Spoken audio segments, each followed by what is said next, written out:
Irmãos queridos, nós vamos abrir a palavra de Deus no livro de Ruth, capítulo 1. Livro de Ruth, capítulo 1.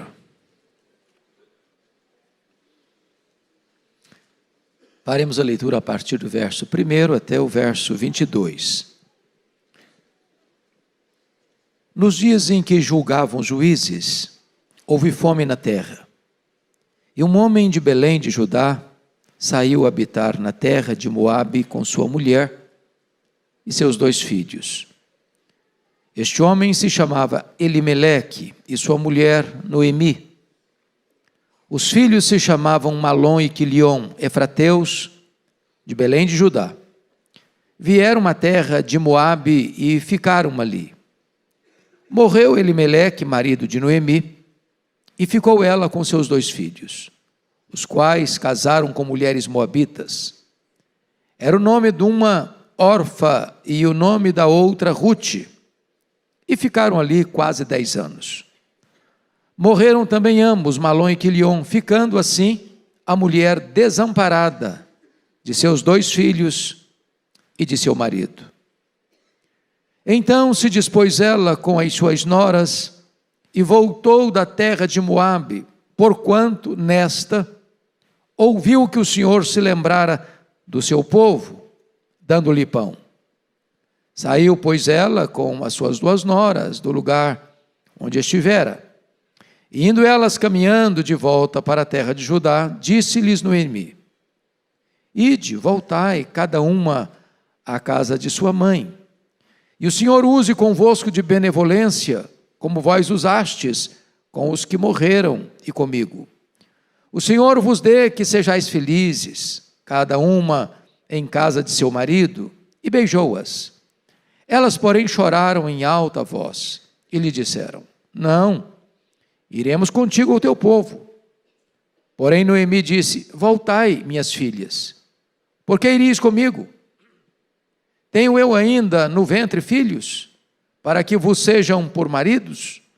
Tornai, filhas minhas, ide-vos embora, porque sou velha demais para ter marido.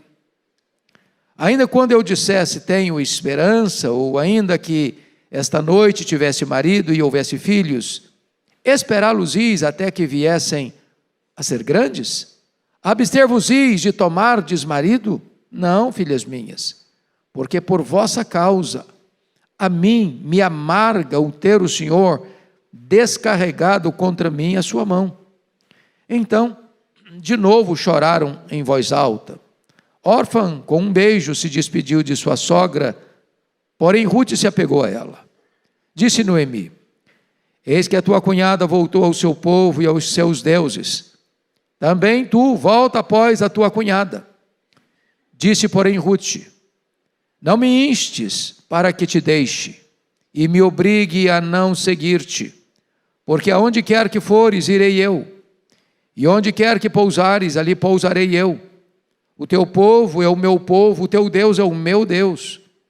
Onde quer que morreres, morrerei eu, e aí serei sepultada. Faça-me o Senhor o que bem lhe aprouver, se outra coisa que não seja a morte me separar de ti. Vendo, pois, Noemi que de todo estava resolvida a ir com ela, deixou de insistir com ela. Então ambas se foram, até que chegaram a Belém. Sucedeu que, ao chegarem ali, toda a cidade se comoveu por causa delas, e as mulheres diziam: Não é esta Noemi?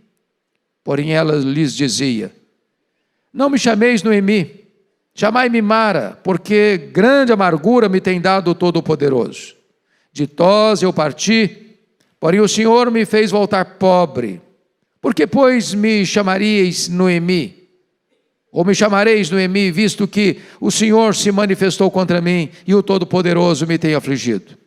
Assim, voltou Noemi da terra de Moabe com Ruth, sua nora, a moabita.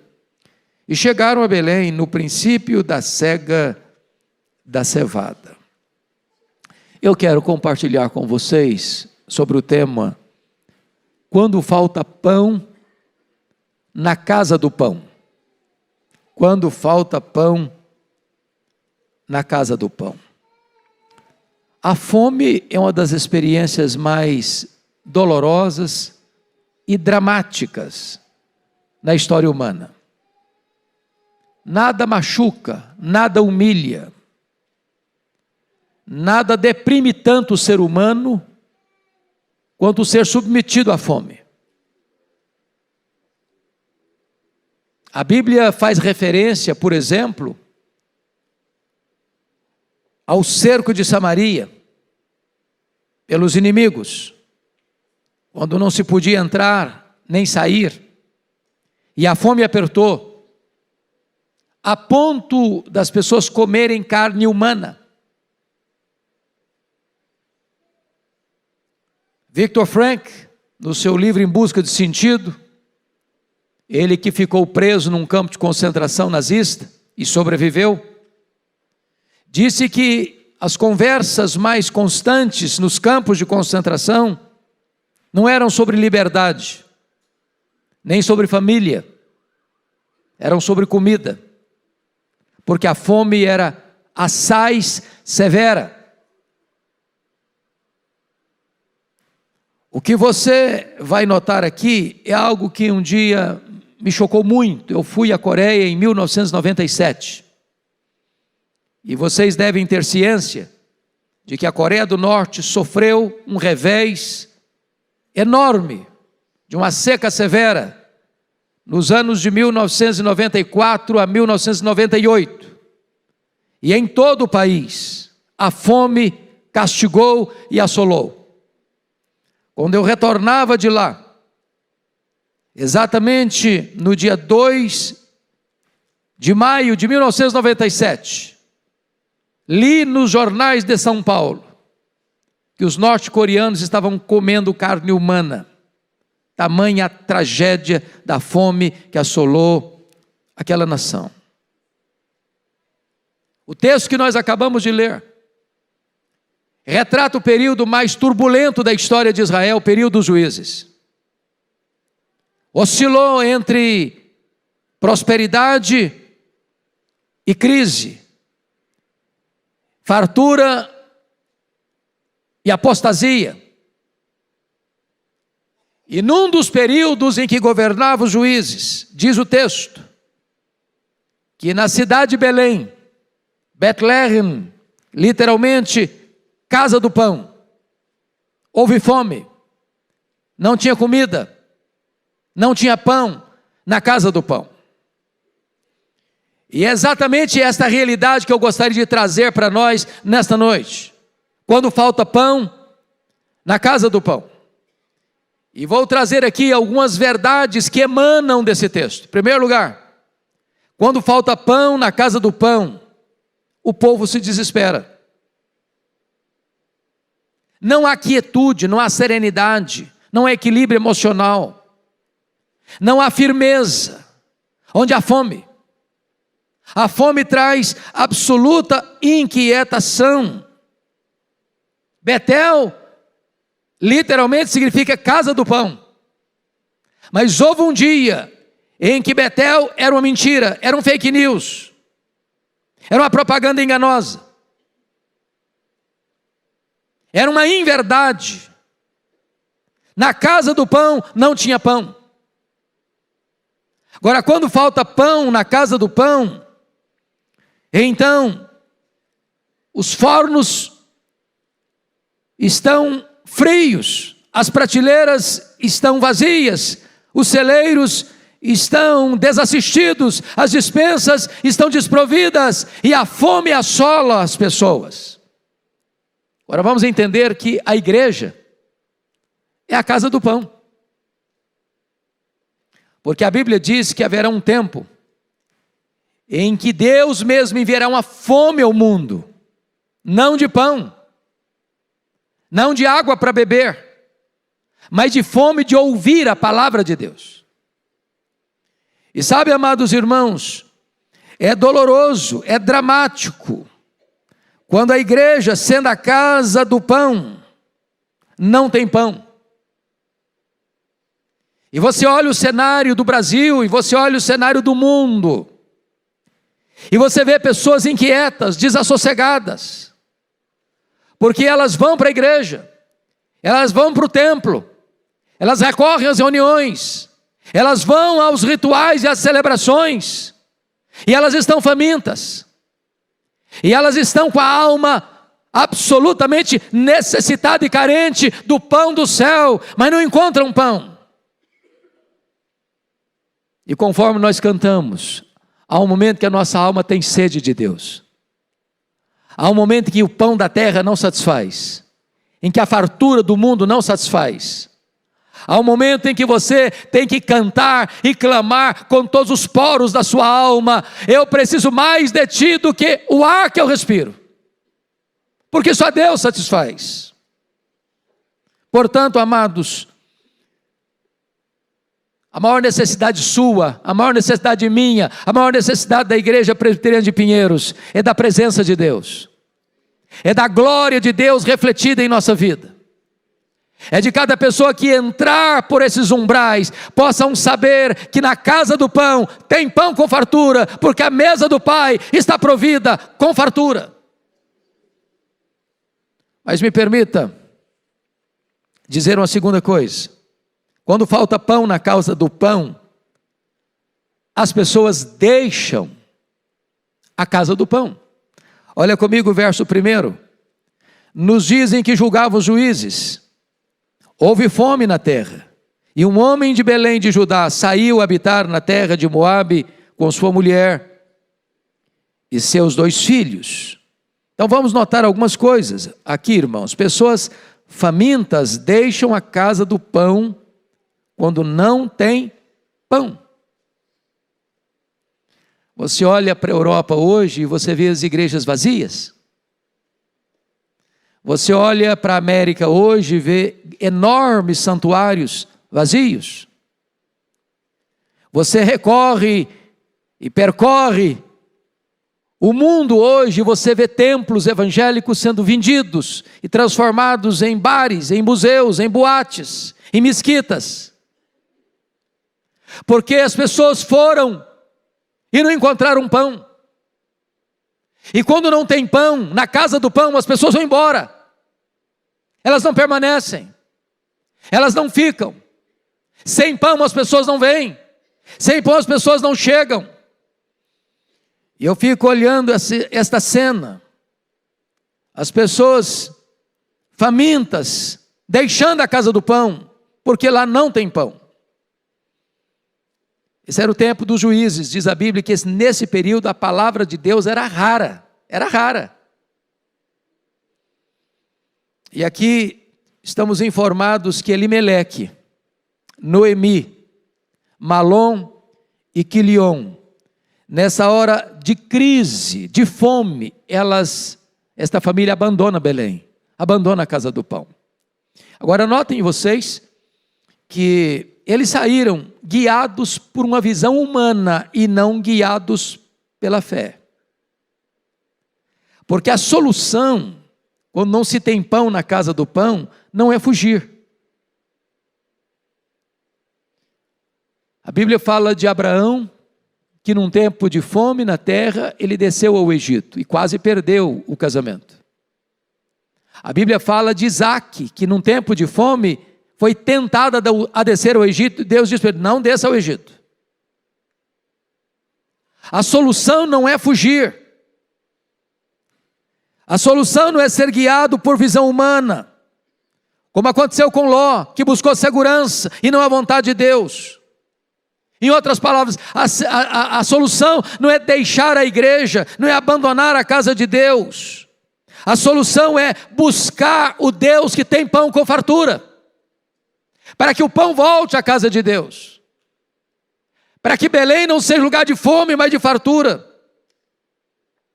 Eu fico imaginando, irmãos, e olhando o cenário, por que você vê tantas pessoas, multidões e multidões, indo para um estádio de futebol, indo para um show, indo para um bar, indo para os seminários de autoajuda, indo para os lugares de misticismo e sincretismo? Por que elas estão indo? Porque elas têm fome.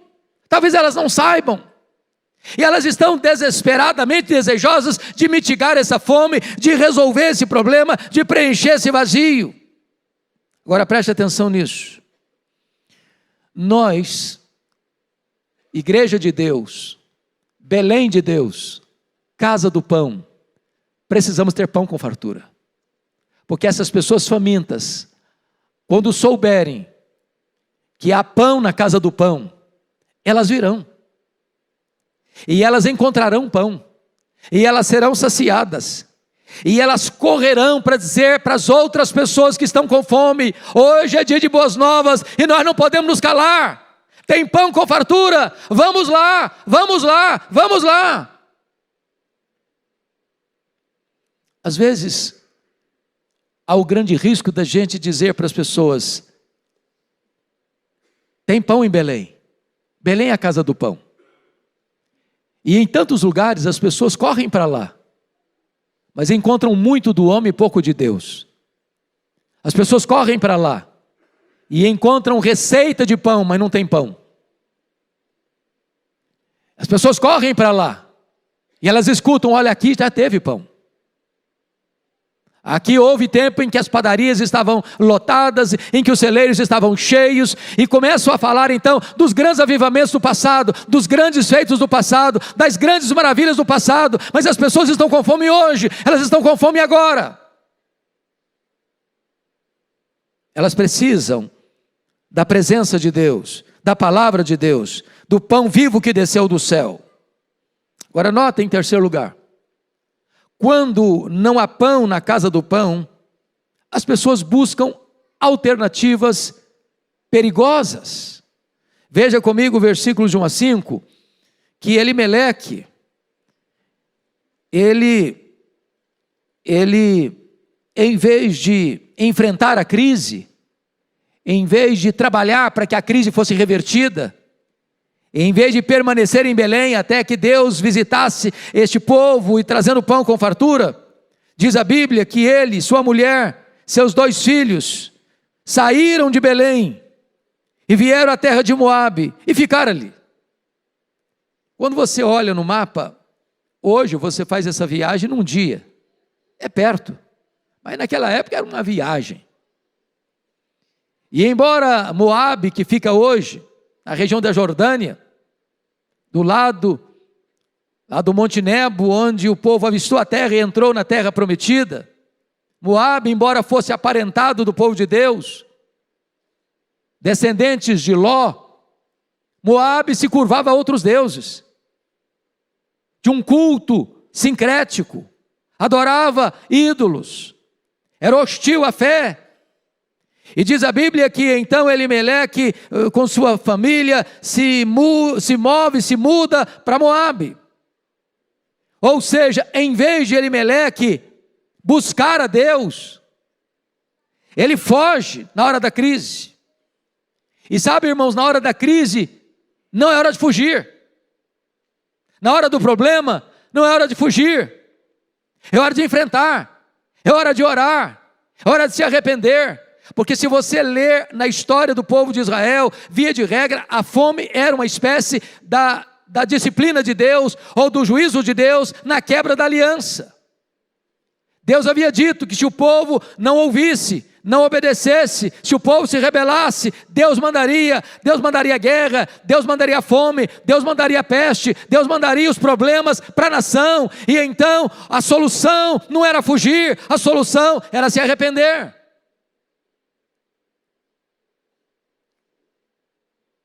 Quantas pessoas que na hora da crise saem da igreja? Quantas pessoas que buscam novas teologias, novas experiências? Quantas pessoas que correm atrás daquilo que vai ser o risco para a sua vida, vai ser a destruição da sua família? Porque vejam vocês, as alternativas que o mundo oferece são mortais. Elimeleque significa o Senhor é meu rei. Noemi significa feliz, muito feliz. Mas essa família que tem um nome bonito, de confiança em Deus e de felicidade, na crise, não buscaram a Deus, fugiram. Não pela orientação da fé, mas pela visão puramente humana. Eles buscam o atalho da fuga na hora da crise. E em vez de enfrentar a crise, eles fogem. Agora preste atenção nisso. O que eles encontraram? Elimeleque perdeu a vida buscando sobrevivência. Elimeleque encontrou a sepultura e não um lar. Eles puderam evitar a fome de Belém, mas não puderam evitar a morte em Moabe. Moabe é um lugar cruel, porque simboliza para Noemi doença, viuvez, luto pelos filhos, desamparo, tristeza, dor. É muito importante entender isso, irmãos. Moabe aqui é uma espécie de símbolo do mundo. E se nós deixarmos a casa de Deus, a casa do pão, em tempos de dificuldade, para buscar alternativas que o mundo oferece, ou guiados pela nossa própria vontade, sem a direção de Deus, é isso que acontecerá. Moabe furtará nossos filhos, Moabe sepultará os filhos antes do tempo, Moabe levará você à viuvez, à morte, ao desespero, porque as alternativas do mundo não são as alternativas de Deus para nós. Noemi fica amarga. Agora, me permita trazer uma notícia alvissareira no texto. O quarto ponto que eu gostaria de destacar é que quando volta a ter pão na casa do pão, as pessoas correm de volta para a casa do pão. Olha comigo, por favor, o versículo 6. Então se dispôs Noemi com as suas noras e voltou da terra de Moabe, porquanto nesta ouviu que o Senhor se lembrara do seu povo, dando-lhe pão.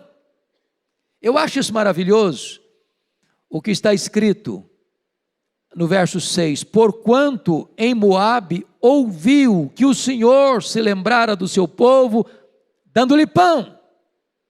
Note você que não está escrito aqui, choveu em Belém, os campos floresceram, os campos frutificaram e tem fartura. Não diz aqui que as pessoas buscaram alternativas dos seus recursos humanos e a coisa melhorou, a economia melhorou, a situação social melhorou, a cidade agora pode abrigar pessoas porque tem fartura. Não! O escritor sagrado, inspirado pelo Espírito Santo, entendeu que quem governa o tempo, as estações é Deus, quem visita com juízo é Deus, mas quem visita com misericórdia é Deus, e havendo arrependimento, mudança de vida, Deus visita o seu povo de novo e traz pão para a casa do pão. Há um rumor que chega até Moabe, e o rumor é esse: Deus visitou o seu povo. E Belém, casa do pão, não é mais um fake news. Belém não é mais uma propaganda falsa. Agora tem pão na casa do pão. Os famintos estão por todo lado. E podem ter certeza, a cidade de São Paulo, dona de uma riqueza colossal, é uma cidade marcada pela fome. Talvez não tanto a fome que fuzila o estômago, mas a fome que estonteia a alma. Eu fico imaginando, pastor Rival, se houver um rumor em São Paulo, percorrendo ruas, avenidas, bairros, apartamentos e casas, e esse rumor for este: na igreja presbiteriana de Pinheiros tem pão com fartura. Eu imagino essa notícia saindo, e essa notícia percorrendo. Podem ter certeza, as multidões hão de vir famintas, sedentas, sequiosas, necessitadas, carentes. É a história dos avivamentos, irmãos. Exatamente isso. Deixa eu lhes dar alguns exemplos. Lucas capítulo 3, diz que João Batista está pregando no deserto. É o deserto da Judeia. um dos lugares mais inóspitos da terra. Montes e vales, pedregulhos pontiagudos, um calor sufocante durante o dia. E diz a Bíblia que as multidões fluem para o deserto para ouvi-lo. Não é o lugar que faz o homem, é o homem que faz o lugar. Não importa se num templo confortável como este, não importa se numa tenda tosca, não importa se debaixo de uma árvore, não importa se numa região rural, não importa se num deserto, se tiver pão, as multidões fluirão para lá. Foi o que aconteceu em 1939 na Inglaterra, com o avivamento inglês. Foi o que aconteceu em 1857 nos Estados Unidos, com um grande avivamento que chegou. Foi o que aconteceu, meus amados irmãos, em 1904 no país de Gales com Evan Roberts. Foi o que aconteceu em 1966 na missão Quasizabanto na África do Sul. Foi o que aconteceu em 1907 na Coreia do Sul, com um grande avivamento que traz reflexos abençoadores até hoje. Se Deus visitar-nos, Ele nos der pão com fartura, e esse rumor começar a surgir em São Paulo, no Brasil, isso vai ser conhecido no mundo inteiro, e as multidões virão. O que eu quero lhe dizer é que nós não precisamos nos contentar com migalhas, porque Deus tem pão com fartura. Foi essa a fala do pródigo. Eu estou aqui nesse chiqueiro passando fome, e na casa do meu pai tem pão com fartura, levantar-me-ei e irei ter com ele. Deus tem mais para nós, irmãos. Deus tem muito mais para nós. A Escritura nos informa que o nosso Deus tem para nós algo tão grande, que o Senhor Jesus Cristo diz que são como rios de água viva. A Escritura diz que quando Deus derrama do seu Espírito, os descendentes de Abraão vão crescendo como salgueiro junto às correntes das águas. A Escritura diz que Deus tem para você toda a plenitude de Deus. A Escritura diz que Deus tem para você a suprema grandeza do seu poder, e você pode ser revestido com o poder do Espírito Santo. E quando a igreja estiver revestida com o poder do Espírito Santo, nesta casa do Pai, nesta casa do pão, haverá pão com fartura, e este rumor haverá de circular por todos os cantos, e as multidões virão. Uma das marcas mais incríveis de avivamento que eu já vi, testemunhei, foi o avivamento de Quasizabanto. E eu li sobre esse assunto. Isso queimou meu coração na década de 80. Nós estivemos lá com uma caravana de mais de 80 pessoas. E eu confesso a vocês que, particularmente, eu nunca vi nenhum lugar onde a presença de Deus fosse tão sensível, tão notória, tão eloquente. O pastor Erlo diz que quando o avivamento chegou naquele local, quando os missionários acordavam de manhã, tinha 10, 20, 30 pessoas na porta de cada um deles com pressa para acertar a vida com Deus.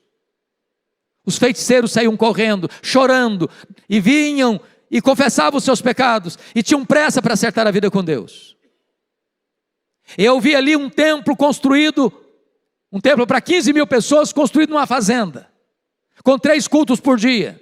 Caravanas do mundo inteiro indo ver e ouvir o que Deus estava fazendo ali.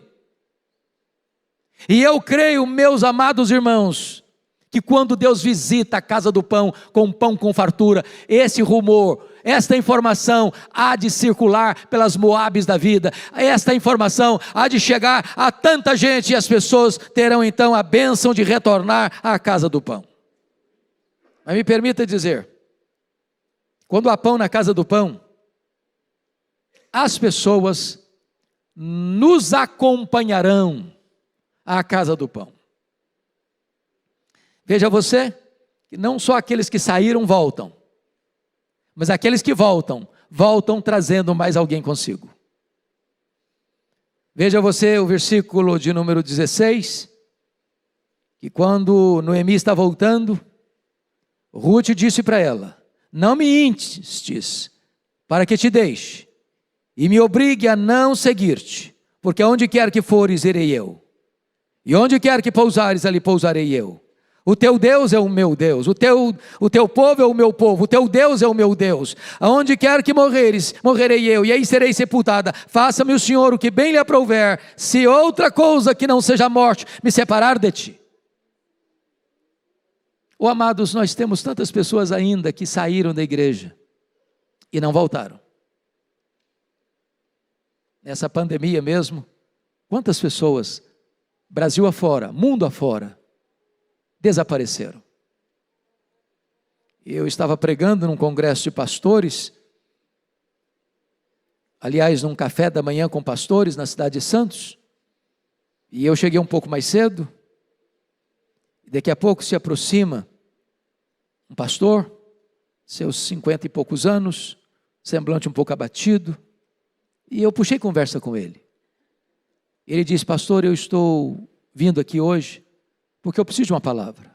Eu estou atordoado, estou com o coração quebrado. Eu perguntei: o que foi, pastor? Ele me respondeu: eu sou pastor de uma pequena igreja, de 80 membros. Veio a pandemia, veio o lockdown, eu não estava preparado para atender a demanda, e agora que estamos começando a voltar, eu fui atrás das pessoas, e dos 80 membros, 42 deles disseram para mim: nós não vamos voltar mais, pode tirar o nosso nome da igreja, não queremos mais, não temos interesse mais. E este fato não é um fato único, você vê isso por todo canto, por todo lado. Quantas pessoas que não voltaram mais? Talvez você que está me ouvindo agora, aqui pelas redes sociais, ainda não voltou. Mas eu quero dizer para você, que quando há pão na casa do pão, os que saíram voltarão. Voltarão. E eles não voltarão sozinhos. Não voltarão sozinhos. Noemi trouxe Ruth consigo. Os que hão de voltar trazendo outras pessoas.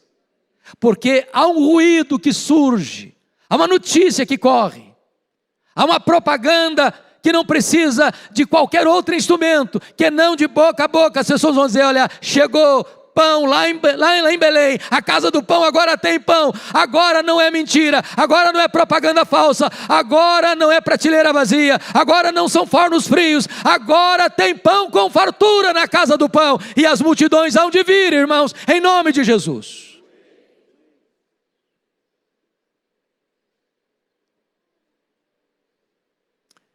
E a minha expectativa e a minha esperança é de que a gente possa ver isso, não só aqui em Pinheiros, mais e mais pessoas chegando, mais e mais famílias chegando, mais e mais pessoas famintas chegando aqui, encontrando o pão da vida, mas nós queremos mais, nós queremos que esse rumor, que essa notícia percorra São Paulo, percorra São Paulo. Irmãos, nós temos 20 milhões de pessoas em São Paulo. Há muitos lugares abertos que fazem propaganda, dizendo: tem pão, pode vir que tem pão. E as pessoas chegam e não encontram pão. Elas estão se alimentando de farelo. Ou às vezes, tem morte na panela.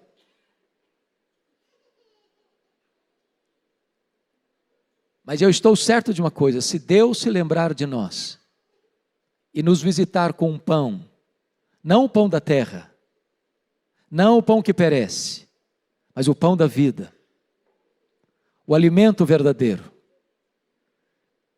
podem ter certeza, antes que nós pudéssemos abrir as portas desta igreja, as multidões já estarão à porta esperando. Nós não conseguiremos, pastor, por mais otimista que seja a nossa possibilidade de ter um templo aqui para 3.000 pessoas, já começará pequeno, porque as multidões virão, porque os famintos virão, os que saíram voltarão, e quando voltarem, não voltarão só, precisamos, meus irmãos, mais do que qualquer outra coisa, é desta presença manifesta de Deus, do pão da vida neste lugar, a casa do pão. Eu estava lendo acerca de um pastor da Etiópia, pregador apaixonado por Jesus, pregando com fidelidade o Evangelho, enfrentando os horrores do comunismo. E esse pastor perseguido, por onde passava, ele era perseguido. Mas ele perseverava. Um dia ele está pregando numa igreja, numa conferência. Os capatazes do comunismo entraram no templo. E eles tomaram uma atitude radical com esse pastor para querer acabar com a vida dele. E disseram: nós viemos aqui porque queremos fechar essa igreja e parar o seu ministério. E o que fizeram foi crudelíssimo. A esposa sentada no primeiro banco, com a filhinha de 3 anos no colo. Eles pegaram a menina com toda a fúria e jogaram a menina pela vidraça. E ela caiu sem vida do lado de fora. Foi um pânico, foi uma dor terrível. Mas aquela mãe, serenamente, extraordinária e miraculosamente, se levanta do primeiro banco, vai lá fora, pega a menina morta, acolhe nos seus braços, retornou para o templo, sentou no primeiro banco, com a menina morta nos braços, e o culto continuou, exaltando e celebrando o nome de Jesus. Esse testemunho foi tão vivo na Etiópia, que esse pastor dali para frente, pregou para mais de 400.000 pessoas na Etiópia, num ambiente de hostilidade e perseguição, vendo milhares e milhares de pessoas se rendendo ao Senhor Jesus Cristo. Quando Deus está presente, a mão do diabo não pode prevalecer. Quando Deus está presente, nenhuma ideologia, nenhuma perseguição, nenhuma força das trevas pode intimidar a igreja, pode fazer a igreja recuar. A maior necessidade nossa, irmãos, é dessa presença manifesta de Deus. E eu não estou falando da onipresença de Deus. Ele é onipresente sim, em qualquer lugar do mundo. Ele é onipresente. Eu estou falando da presença manifesta de Deus, que quem chega sabe quão tremendo este lugar. É a casa de Deus, é a porta do céu.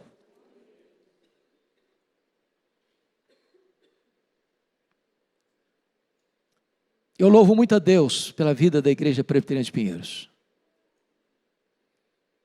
Deus tem sido tão generoso conosco. Deus tem abençoado de uma maneira tão extraordinária o nosso pastor e toda a equipe de pastores e de liderança desta igreja. As pessoas têm encontrado aqui o pão da vida. Mas eu quero dizer para vocês que pastor Arival, eu e todos nós temos essa expectativa de mais, de muito mais, de infinitamente mais. O que nós ardentemente desejamos é que este lugar seja Belém, casa do pão. A Bíblia diz que Noemi veio, que Ruth veio com ela, e a providência carrancuda tornou-se em face sorridente, porque Ruth vai se casar com Boaz. Desse casamento vai surgir um homem chamado Obed, que vai ser o pai de Jessé, que vai ser o pai de Davi, que vai ser o pai do Messias, pois o Messias nasceu da descendência de Davi, e o Messias nasceu exatamente em Belém, onde Davi nasceu, e ele é o verdadeiro pão que desceu do céu, e ele diz: eu sou o pão da vida, quem se alimentar desse pão, nunca mais terá fome. A nossa esperança e oração é que quem entrar por estas portas possam receber aqui o pão do céu, o pão da vida, que é Jesus, e terem a sua fome verdadeiramente saciada por Ele. Que o Senhor nos abençoe. Amém.